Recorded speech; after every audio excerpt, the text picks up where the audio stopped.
मैं ठहरा एक किसान का बेटा। जब पापा खेतों में जाते थे तो हम भी उनके साथ चले जाते थे। पापा की आदत थी कि जब वो खेतों में काम करते थे तो गाना गुनगुनाते रहते थे। मेरे जहन में भी ये बात आ गई कि जब भी कोई काम करना है और उसे एंजॉय करना है तो सिंगिंग सबसे बेस्ट तरीका है। बस तभी से सिंगिंग में कुछ इंटरेस्ट आने लगा, मैं भी गुनगुनाने लगा। फैक्ट है कि दुनिया में सबसे ज्यादा अंग्रेजी भाषा बोली जाती है, पर जो भाषा सबसे ज्यादा समझी जाती है वो है संगीत।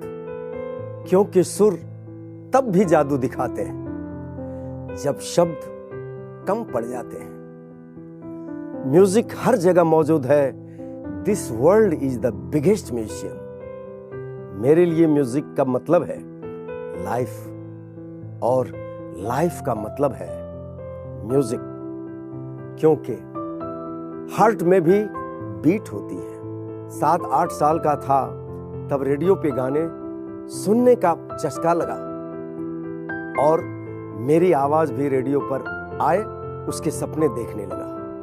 मेरे पापा हालांकि कहते थे कि गाना वाना ठीक है, पर पढ़ो लिखो, डॉक्टर बनो, इंजीनियर बनो, बनकर अपना और हमारा नाम रोशन करो। तब मैंने भी मन ही मन सोच लिया था, पापा नाम तो मैं रोशन करूंगा ही, पर इंजीनियर नहीं, सिंगर बनके। और जब मैंने पापा कहते हैं बड़ा नाम करेगा जैसा हिट गाना गाया, तो उस दिन मुझे लगा कि आज मैं अपने पापा का और मेरा दोनों का सपना सच कर लिया। पापा कहते हैं बड़ा नाम करेगा, बेटा हमारा ऐसा काम करेगा, मगर ये तो कोई न जाने कि मेरी मंजिल है कहाँ।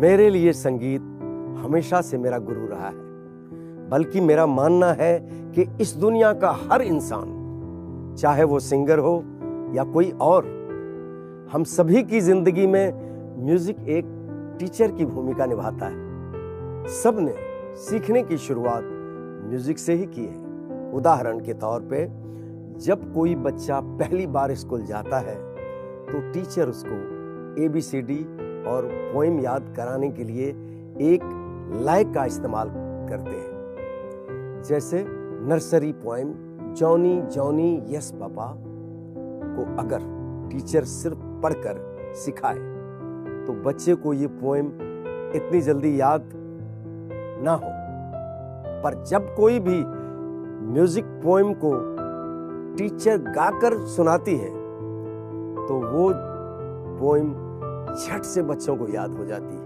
तो ये पावर है संगीत में। इसलिए मैं कहता हूं, दुनिया का कोई भी बड़ा बिजनेसमैन हो या कोई बड़ा साइंटिस्ट हो या फिर दुनिया का सबसे एजुकेटेड इंसान हो, उसके सक्सेस के पीछे किसी औरत का हाथ हो या ना हो, पर म्यूजिक का हाथ जरूर रहा है। मैंने जिंदगी में जो भी हासिल किया है म्यूजिक के बदौलत किया है। म्यूजिक की वजह से ही मैं मिथिला के एक छोटे से गांव से निकलकर माया नगरी मुंबई में अपनी जगह बना पाया। जिंदगी में बहुत सारे उतार चढ़ाव आए, लेकिन म्यूजिक की ही वजह से मुश्किल सफर भी सुरीला बन गया। मुझे याद है मेरे स्कूल के दिनों में जब भी मुझे किसी प्रश्न का उत्तर या कोई निबंध याद नहीं होता था तो मैं उसको गाकर याद करता था। इसके 2 फायदे होते थे। पहला, मुझे मुश्किल से मुश्किल उत्तर भी याद हो जाता था और पढ़ाई करते करते मेरा रियाज भी हो जाता था। एक बार एग्जाम हॉल में मेरे पीछे बैठे मित्र को किसी क्वेश्चन का आंसर नहीं आ रहा था और जब उसने मुझसे पूछा तो मैंने उसको आंसर गुनगुनाकर ही दिया, जिससे उस बेचारे को आंसर भी मिल गया और हमारे टीचर को शक भी नहीं हुआ। वैसे आप सभी को एक बात बता दूं कि पक्के दोस्त और पक्के सुर एक जैसे होते हैं। आप अपने दोस्तों को जितना टाइम देते हैं, दोस्ती उतनी ही मजबूत होती जाती है। ऐसे ही आप जितना टाइम अपने सुरों को देंगे, वो उतने ही गहरे और पक्के हो जाएंगे। जब आप किसी रिलेशनशिप में जाते हैं तो धीरे धीरे वक्त के साथ अपने पार्टनर को समझते हैं। वो एक नेचुरल प्रोसेस होती है। ठीक वैसा ही म्यूजिक के साथ होता है। आप इसको जितना टाइम देंगे उतना ही संगीत की बारीकियों को समझेंगे। इसलिए कोशिश कीजिए कि आपको दिन में जब भी टाइम मिले तो उस टाइम में क्विक रियाज कर लें। मतलब अगर आप अपने बेडरूम से 4 कदम चलकर अपने किचन तक जा रहे हैं तो इस 4 कदमों में भी अपने सुरों को ठीक तरह गुनगुनाने की कोशिश करें। आप एटीएम से पैसा निकाल रहे हैं तो जितना टाइम एटीएम से पैसा बाहर आने में लगता है उतने टाइम में भी आप अपने सुरों पर रियाज कर सकते हैं। बिलीव मी, अगर आप इस तरह क्विक रियाज करते रहेंगे तो आपके एटीएम से पैसा बाहर आए ना आए, पर आपके गले से पक्के सुर जरूर बाहर निकलेंगे।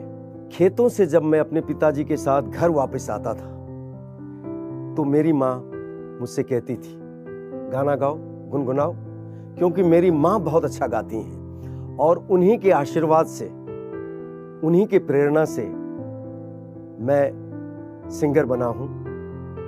यानी वो मेरी सरस्वती माँ है। 4-5 साल की उम्र से मैंने गाने की शुरुआत कर दी थी। यानी कि छोटे छोटे गांवों में, फेयर्स में, मेला में गाया करता था। स्कूल गया तो स्कूल में गाना शुरू किया।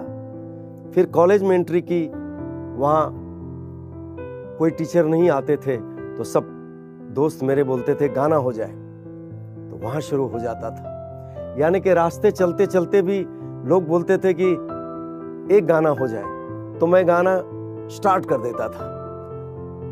मतलब बचपन से ही ये लगन थी। उसके बाद मैंने अपने करियर की शुरुआत 1970 में रेडियो नेपाल के लिए मैथिली सिंगर के रूप में की थी।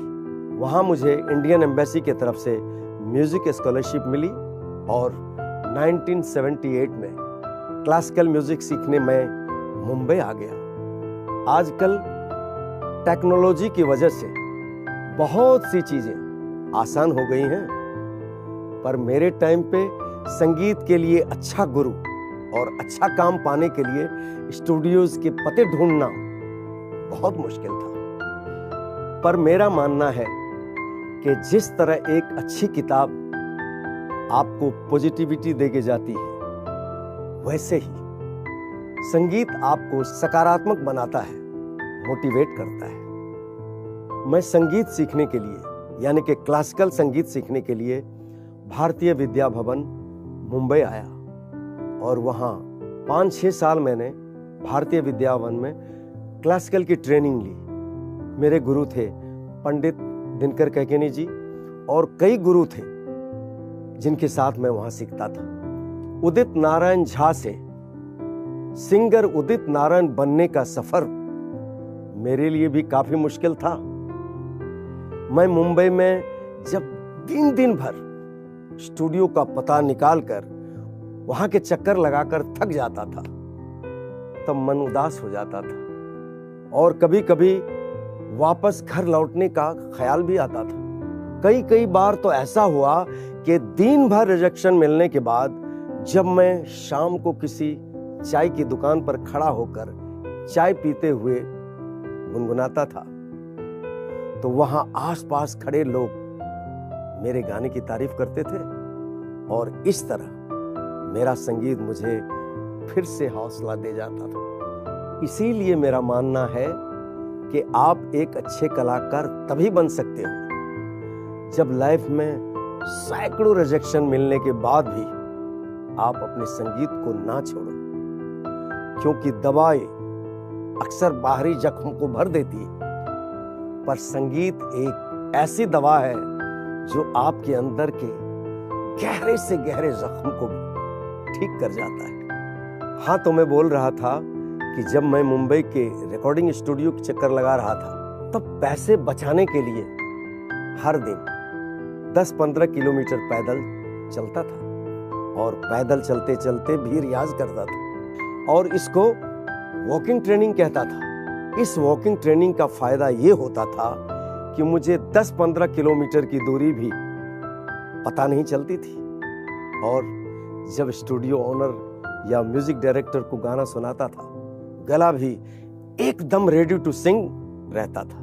इसलिए एक बात नोट कर लीजिए, आप चाहे संगीत सीखने जा रहे हो, ऑडिशन देने जा रहे हो या रिकॉर्डिंग करने जा रहे हो, घर से निकलते ही अपने गले को वार्म अप करना शुरू कर दो ताकि ऑडिशन हॉल या स्टूडियो पे जब आप पहुंचो आपका गला रेडी टू सिंग हो। इसी सिचुएशन पे एक गाना मुझे याद आ रहा है। घर से निकलते ही कुछ दूर चलते ही रास्ते में है उसका घर, कल सुबह देखा तो बाल बनाती वो, खिड़की में आई नजर, घर से निकलते ही। लोग अक्सर मुझसे पूछते हैं कि उदित जी, आपने किस गाने को गाते हुए सबसे ज्यादा एंजॉय किया?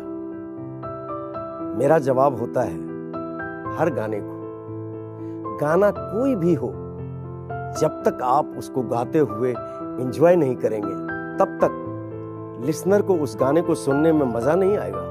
इसलिए गाना गाने से पहले उस गाने के मूड को, गाने की सिचुएशन को समझें और फिर खुद से ही ये सवाल करें कि उस सिचुएशन में आप कैसे रिएक्ट करते हैं और फिर उसी एंजॉयमेंट के साथ आप गाना गाएं। मुझे भरोसा है अगर आपने ऐसा किया तो फिर चाहे रिकॉर्डिंग स्टूडियो में बैठा म्यूजिक डायरेक्टर हो या ऑडिटोरियम में बैठी जनता, तालियां आपको मिलेंगी ही मिलेंगी।